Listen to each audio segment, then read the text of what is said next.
आज का हमारा जो टॉपिक है वो टॉपिक है बिजनेस इकोनॉमिक्स।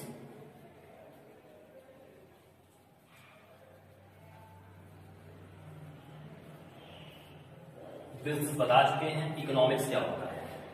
तो इकोनॉमिक्स थोड़ा हम लोग डीपली समझेंगे। Eco plus नॉमिक्स। इको का मतलब होता है अर्थ, मतलब मनी। नॉमिक्स का मतलब क्या होता है? Study material. ठीक, तो ये चीजें क्या है कि बिजनेस इकोनॉमिक्स का मेन मतलब ये होता है कि इकोनॉमिक्स में हमें वो चीजें पढ़ाई करनी है जहां पर मनी से रिलेटेड हमें सारी पढ़ाई करनी होती है, उसे कहते हैं इकोनॉमिक्स। ठीक, और इकोनॉमिक्स का मेन मोटिव क्या होता है करने का? मेन मोटिव क्या होता है इकोनॉमिक्स जब भी आप करना पढ़ाई, तो इकोनॉमिक्स का मेन मोटिव होता है कि जो एक पर्सन है उसका जीवन यापन कैसे हो रहा है, लाइवलीहुड, कैसे वो अर्निंग कर रहा है, कितनी अर्निंग कर रहा है, ठीक, एक पर्टिकुलर पीरियड ऑफ टाइम में, या जो एक एनवायरमेंट में जी रहा है। तो क्या है कि एक पर्सन है वो किस तरीके से अपना जीवन यापन कर रहा है, कैसे अर्निंग कर रहा है, क्या काम कर रहा है, किस लेवल पे काम कर रहा है, किस चीज की डिमांड है। तो ये सारी चीजें इकोनॉमिक्स में पढ़ने को मिलती है। अब इकोनॉमिक्स में क्या पढ़ना है सुनो बेटा। इकोनॉमिक्स में ये चीज ये है कि मनी से रिलेटेड जो भी चीज पढ़नी है वो सब इकोनॉमिक्स में रिलेटेड है। मनी से रिलेटेड जो भी पढ़ रहे, ठीक। तो मनी से रिलेटेड क्या एक पर्सन है, ये बात कर ली। फिर यहां बात करते हैं कि इकोनॉमी से क्या बात होती है, कि इकोनॉमी में क्या चीजें हो रही हैं।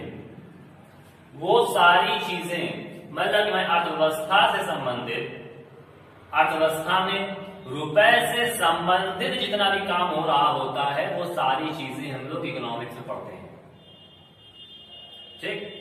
तो इकोनॉमिक्स क्या है? एक पर्सन कि कैसे अपना जीवन यापन कर रहा है, कैसे वो अर्निंग कर रहा है, किस तरीके से काम कर रहा है। तो इन सभी चीजों के रिलेटेड लोग पढ़ाई करेंगे। फिर इकोनॉमी क्या होती है, ठीक, ये सब पढ़ेंगे। अब यहां बात होने वाली है कि इकोनॉमिक्स के जो टाइप्स होते हैं वो कितने टाइप्स की होती है। तो बेटा इकोनॉमिक्स जो होती है वो दो टाइप्स की होती है, एक होती है माइक्रो और एक होती है मैक्रो। माइक्रो का मतलब होता है स्मॉल, सिंगल, और मैक्रो का मतलब होता है लार्ज या ग्रुप।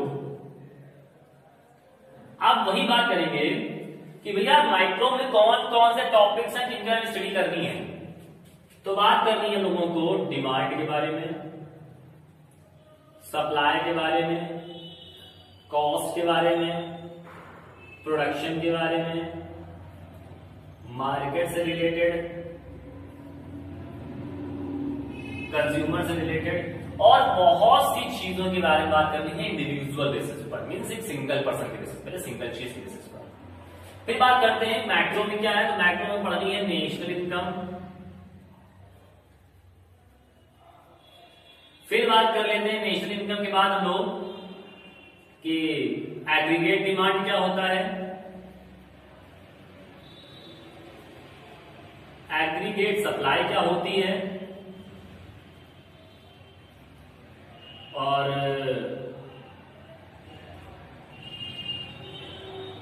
एग्रीगेट कंज्यूमर्स का क्या काम होता है।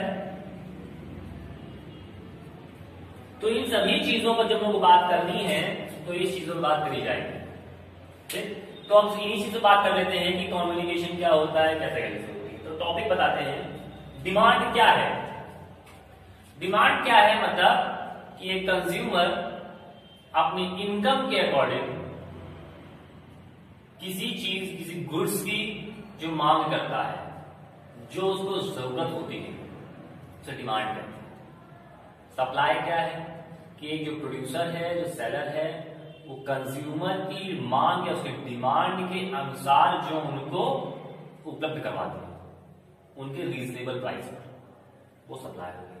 कॉस्ट क्या होती है किसी गुड्स को मैन्युफैक्चर करने के लिए या उसको बनाने के लिए जो लागत लगती है उसे कॉस्ट कहते हैं।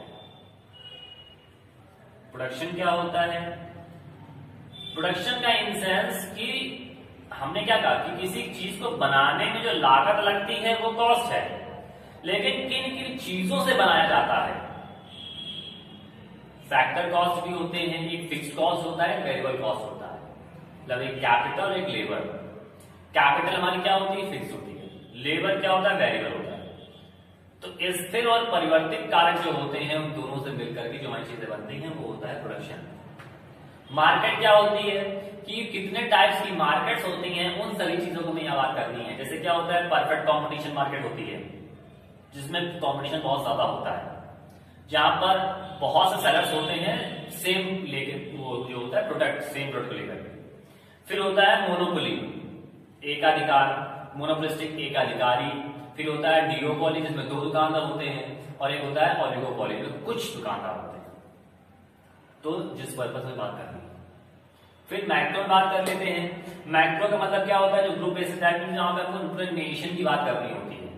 छोटी सी बात समझ लो कि जब एक कंपनी, एक प्रोडक्ट, एक कंज्यूमर, एक प्रोड्यूसर, जब सभी पूरी दुनिया में जो चीजें हैं उन सभी पर एक एक के बारे में बात करी जाए, माइक्रो। और उसी को लेकर के अगर पूरे ग्रुप की बात कर दी जाए, एग्रीगेट की बात कर दी जाए, तो वो कहलाता है मैक्रो। माइक्रो को हिंदी में कहते हैं व्यष्टि और मैक्रो कहते हैं समष्टि। ठीक, तो ये चीजें हैं जो मैंने आज आपको बताने की कोशिश करी है कि इकोनॉमिक्स में आखिर क्या क्या चीजें आपको पढ़नी है, ताकि आप टॉपिक को देख करके समझ सको कि कैसे क्या चीजें पढ़ाई जाती हैं या कैसे क्या चीजें हैं, क्वेश्चन कौन कौन से आते हैं, या थोड़ा सा दिमाग लगाओ कि क्वेश्चन हमें कैसे पढ़ सके, में जो टॉपिक पढ़ रहे हैं उन टॉपिक से कैसे उनसे आंसर ले सकते हैं। आपको दिमाग आपको लगाना है। हम लोग टीचर्स होते हैं, वो केवल आपको गाइडेंस दे सकते हैं कि हाँ इस चीज को ऐसे समझो, और प्रैक्टिकली क्या समझना है तो क्या है, थोड़ा सा बाहर निकलो, सब्जी मंडी घूमो, तो देखो कि डिमांड कैसे हो रही है। सेम प्रोडक्ट पर कैसे डिमांड एक दूसरे अलग है। मार्केट में जाओ, शॉप्स देखो, तो क्या होगा, जब आप जितनी प्रैक्टिकल नॉलेज लेते हो, तो प्रैक्टिकल नॉलेज लेने से क्या होता है कि जो लिखने की कैपेबिलिटी होती है, जो एक ब्रॉड माइंडेड जो हमारा हो जाता है, ब्रॉड एक एरिया हो जाता है लिखने का, वो आप प्रैक्टिकल तरीके से ही सीख सकते हो। थ्योरिकल चीजों से मैं आपको बता सकता हूं कि ऐसे नहीं ऐसे चीजें होती हैं, बट प्रैक्टिकली चीज सीखनी है तो आपको मार्केट में निकलना पड़ेगा। और कॉमर्स फील्ड के स्टूडेंट हो तो मार्केट और प्रैक्टिकल नॉलेज आपको होनी चाहिए, अदरवाइज किताबी कीड़े बन के रह जाओगे, कुछ नहीं कर पाओगे। और प्रैक्टिकल नॉलेज रहेगी तो भले आपके ग्रेजुएशन मार्क्स कम आ जाए, लेकिन आप कॉलेज का जो एम होता है वो अचीव ना कर पाओ, जो एक परसेंटेज होता है, बट अपने लाइफ का जो एम होगा वो आप इजीली तरीके से अचीव कर सकते हो। Okay, so please practically knowledge gain करते रहो, मार्केट की तरफ निकलो, बाहर निकलो, थोड़ा सा नॉलेज लो बाहर से। बुक की किताबें नॉलेज के लिए होती है, ठीक है, अच्छी बात है, लेकिन प्रैक्टिकल कॉमर्स फील्ड की जो नॉलेज होती है ज्यादातर प्रैक्टिकली लेना बहुत जरूरी होती है। तो प्रैक्टिकल नॉलेज ले लोगे, जो बुक में लिखा हुआ है सब प्रैक्टिकली हो रहा है, अलग से कुछ नहीं है। बट क्या है, बुक्स पढ़ते हो तो आप बाहर नहीं निकलना है, और बाहर जो निकलोगे तो आप जब कंपेयर करोगे दोनों चीजों का तो समझ आ जाएगा कि हाँ जो बुक में लिखा हुआ है वो एक्चुअलिटी में वही है जो मार्केट में हो रहा है। ठीक, तो पढ़ाई करते रहो, मार्केट में निकलते रहो, कंपेयर करते रहो दोनों चीजों को, बुक्स को और प्रैक्टिकली जो व्यू आप देख रहे हो, जिससे आपको कंफ्यूजन चल रहा है माइंड में कैसे लिखना है, समझ में बहुत से स्टूडेंट्स कहते हैं समझ में नहीं आता कैसे क्या लिखना है, इकोनॉमिक्स में कैसे क्या काम करना है। तो जब मार्केट में निकलोगे, कंपैरिजन करोगे बुक से पढ़ करके, तो सब समझ में आ जाएगा कि कैसे क्या चीजें होती है। ओके।